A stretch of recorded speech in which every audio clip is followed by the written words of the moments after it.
Hello everyone, welcome to the HardReset channel, and today I'm going to show you how to access all of the music saved on the ONYX Boox Note Air 3C.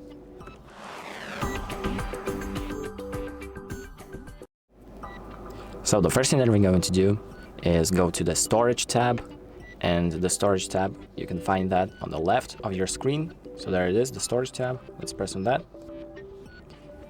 And this is where you're going to find the music section. But make sure that you're in the folder tab and not in the recents tab, because the recents tab will show you only the files that have been acquired recently.